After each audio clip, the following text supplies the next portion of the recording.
Hey guys, what's up? My name is Cynical and welcome to my quick no-nonsense breakdown of what we will find in Call of Duty Black Ops 6 with what's been revealed so far. So Rampage Zombies is back and better than ever. We have a dedicated crew which features Gregory Weaver, Elizabeth Gray, Mackenzie Carver and Maya Aguinaldo. The first map we have is Terminus Island, which is based off a remote island in the Philippine Sea, and we find out more about the second map, Liberty Falls, based in a secluded town in West Virginia at COD Next on August 28th.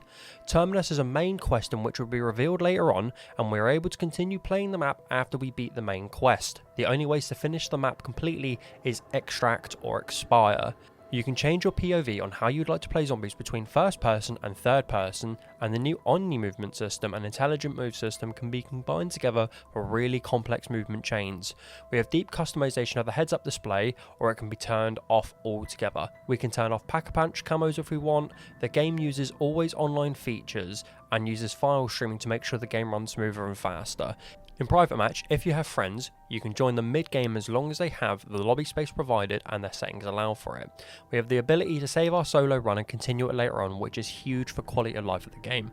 There is a new field upgrade called Dark Flare, which is a massive energy beam that deals lethal shadow damage. It will also penetrate through the zombies, meaning it can clear waves faster. There's two augments for Dark Flare, one being Heavy Shadow, which means the zombies are impacted by the beam will just slow them down before being vaporized, and the second augment is Shadow Ball, in which the beam is replaced by a sphere that damages and explodes at the end of its journey. We have three new grenades: the Impact Grenade, which is a precision grenade that explodes on impact, the Thermo Grenade, which creates a large fuel air cloud that explodes after a duration of time, and the Blast Trap, which is a planted explosive device that detonates when enemies are near.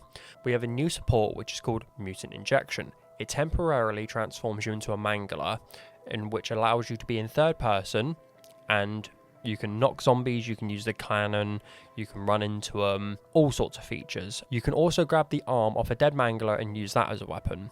Gobblegums are back using the Mr. Peaks machine, and they come in rare, epic, legendary, ultra and whimsical variations. The machine is free and it also has a timer, or it will reset at the end of the round. You can earn the Gobblegums at random through random rounds, so no more liquid divinium, you earn them randomly. So the perks featured at the start of the game are Juggernog. It increases your maximum health by 100 hit points. We have Quick Revive, which will reduce the health regen delay time by 50% and reduce the time it takes to revive an ally by 50%. We have Speed Cola, which will increase your reload speed and armor replating speed bonus by 30%. Stamina Up increases your movement speed. PhD Flopper, which gives you an immunity to all self-inflicted damage and status effects.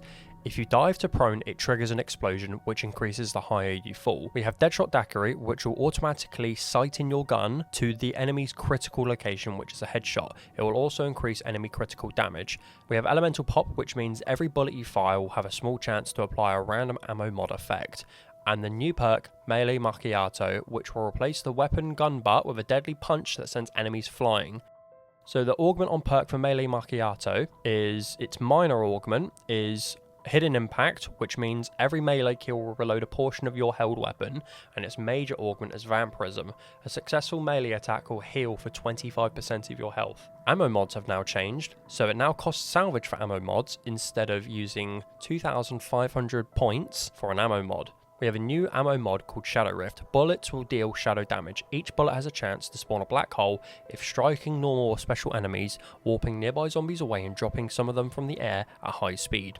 The minor augment for Shadow Rift is called Targeted, meaning drop zombies will fall on other zombies, and the major augment is Explosive Rain, meaning that zombies that are dropped from portals will explode on contact with the ground.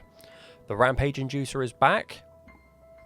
Not like anybody used that. Armor plates are manually put on and you can now hold 3 in reserve. Similar to Cold War, you can now swim, but you can also use the new Tactical Raft, which costs points to get to the outer islands or the abandoned shipwreck featured on Terminus Island. All power-ups are the same as Cold War, and we have the same gun rarity upgrades as Cold War.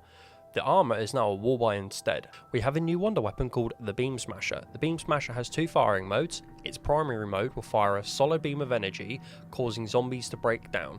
This occurs almost instantly, and they appear to explode in a cloud of vaporized innards. So its secondary mode is a focused sound wave that causes head trauma, slowing the target rather than damaging them, meaning you can swap back to the primary mode to finish the job. Also to note, with the Beam Smasher, if you exert all of its ammo inside its magazine, an automatic reload will cause a shockwave or a blast radius, meaning the zombies in the vicinity will be knocked down. It is also worth it to note that the Beam Smasher can be upgraded 3 times. As well as our normal zombies, regular armoured and heavy zombies, we have new special zombies.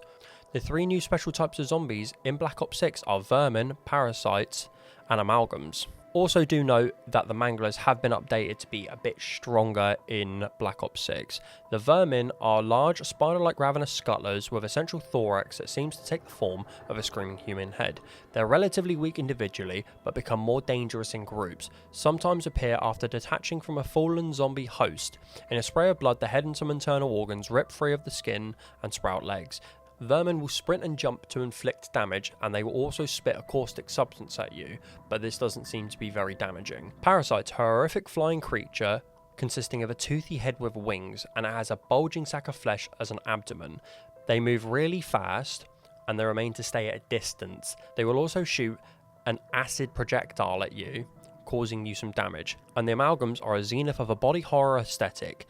They are a fleshy deviancy which has now defied expectation. They are about 8 feet tall and retaining a general humanoid mass. To put it politely, they're fucking ugly. We have new traps in the game. First off, the tentacle trap. It's basically an AC fan with tentacles used to eat things. We have the void cannon, which is a cannon that will shoot in an aether beam used to vaporize the zombies. The tentacle, which is probably inspired by my browsing history, is a massive tentacle in the water that will try to attack you when you're swimming or boating over to new islands. That's everything we know so far about Call of Duty Black Ops 6. Thank you very much for watching, and I'll see you guys in the next video.